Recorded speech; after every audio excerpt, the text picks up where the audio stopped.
അങ്ങനെ കൊച്ചി എത്തിയതിന് ശേഷമുള്ള ബാക്കി വിശേഷമാണ് കേട്ടോ ഇന്ന് കാണാൻ പോകുന്നത്. മെട്രോന്ന് നേരെ ഇറങ്ങി നമ്മൾ നേരെ ഓട്ടോ പിടിച്ചിട്ടുണ്ട്. വേറെ എങ്ങോട്ടുമല്ല, നമ്മുടെ നാഗവല്ലി ചേച്ചിയുടെ വീട്ടിലോട്ടാണ്, അതായത് തൃപ്പൂണിത്തറ പാലസിലോട്ട് കേട്ടോ. ഇവിടെ ഞാൻ ഫസ്റ്റ് ടൈം ആയിരുന്നു. പൊരിഞ്ഞ വെയിലായിരുന്നു കേട്ടോ. കുട എടുത്തത് എന്തുകൊണ്ടും നന്നായി. നമ്മുടെ ചെരുപ്പെല്ലാം ഊരി വെച്ചിട്ട് വേണം കേട്ടോ അങ്ങോട്ട് കയറാൻ വേണ്ടിയിട്ട്. അതുകൊണ്ട് തന്നെ കാല് പൊള്ളിയിട്ട് ഞങ്ങൾ ഓടടാ ഓട്ടായിരുന്നു കേട്ടോ. ഒരു ദിവസം കറങ്ങി നടന്ന് കാണാനുണ്ട്, അത്രയും ഉണ്ട് കേട്ടോ ഈ ഒരു പാലസിൽ കാണാൻ വേണ്ടിയിട്ട്. ഇവിടെ ശരിക്കും നമ്മുടെ ആ ഒരു ഫിലിമിൽ കണ്ടിട്ടുള്ള അതേ ഒരു ആംബിയൻസും കാര്യമായിരുന്നു, പോരാനേ തോന്നിയിട്ടുണ്ടായിരുന്നില്ല. വീട് കണ്ട് നടന്ന ക്ഷീണത്തിൽ ഞങ്ങൾ കുറേ നേരം അവിടെ ഇരുന്നു കേട്ടോ.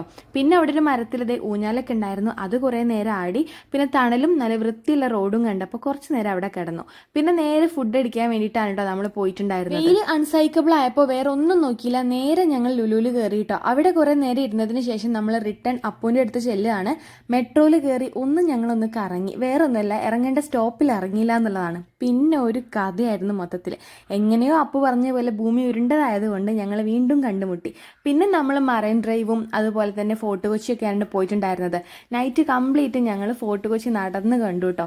ഒത്തിരി നല്ല സ്ട്രീറ്റ്സും ലൈറ്റ്സ് അപ്പും ഒക്കെ ആയിരുന്നു, അതുകൊണ്ട് തന്നെ നല്ല ഭംഗി ഉണ്ടായിരുന്നു കേട്ടോ. അത് കഴിഞ്ഞ് ഞങ്ങളൊരു 10-12 മണി വരെ ഞങ്ങൾ ഫോർട്ട് കൊച്ചിയിൽ മറൈൻ ഡ്രൈവിൽ സംസാരിച്ചിരിക്കുകയായിരുന്നു. നൈറ്റ് 12:30-ക്കാണ് ഞങ്ങളുടെ ട്രെയിൻ ഉള്ളത്. അങ്ങനെ ട്രെയിനിൽ കയറിയിട്ട് ഞങ്ങൾ നേരെ പുലർച്ചെ വീട്ടിലെത്തി. അപ്പം അത്രയേ ഉള്ളൂ.